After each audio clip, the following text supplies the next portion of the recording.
Samuel 3:32 through 34.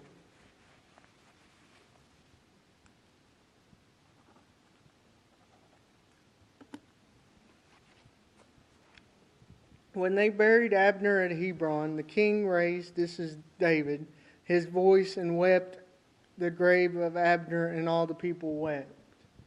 Now, we see later how his covenant with Jonathan would play into effect. Well, Abner he was related to Jonathan, but that covenant would have not he would have not been a part of it. It mainly went to the sons of Jonathan, which he would honor. Abner, he was weeping because he was making him as an ally, and he just died. This shows that David was truly trying to make peace rather than continue war. And I don't feel David's doing this simply out of show either. He's genuinely weeping over Abner that he passed away and died. So sometimes when we try to make peace and then we just lose that person, regardless of how long we were feuding with them and how long we weren't getting along with them, it's hard to still lose them at that point. You know, oftentimes the thing people often most regret is not being able to make peace, and then it's too late. David was able to make peace before it was too late. But that didn't make it easier on his heart. He still was saddened by Abner's death.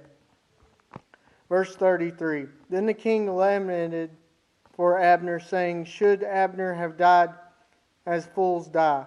So what he's referring to is, we see it in the verses before, Abner was tricked.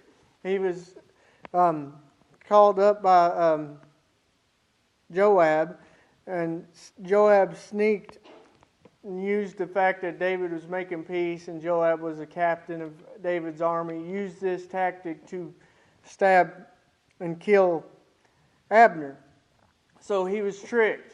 It wasn't an honorable death. He didn't die fighting for David or fighting in a war defending the nation. He died because this guy called him over to the side to talk to him and stabbed him. And David's making a reference to this. This wasn't an honorable way a soldier like Abner would have died. But it's the way he did. And oftentimes when death comes, we often question what God's plan is and why it's happened and why that way. And all these questions go through our head, and it's normal for that. But we just got to keep striving to seek God and have Him draw us through it. Verse 34. Your hands were not bound, your feet were not put in fetters. As a man falls before the wicked, so you have fallen. And all the people continued to weep over him. So everybody's mourning him. He was a soldier. He was during the reign of Saul, he helped win a lot of battles for Israel. And then he stood by what he saw as what needed to be done, and then he's willing to change and seek what God wanted when he realized what it was, and then soon later he died. So he didn't ever have a chance to go back to fighting the good fight anymore. And sometimes it seems like after people make that turn, it's like it's over. And that's the way Abner was. He was fighting the good fight for Saul when Saul was king, because he's representing Israel. And then when Saul died, David was king, but Abner knew how king goes from son to son, and so Abner was standing by that. And then Abner realized that God was with David, and he'd rather be with who God's with rather than tradition. And then he was killed. So sometimes God's plan don't make sense, but it always has a purpose. And this would have a purpose. Because Abner, regardless, still, even though he was allied with David,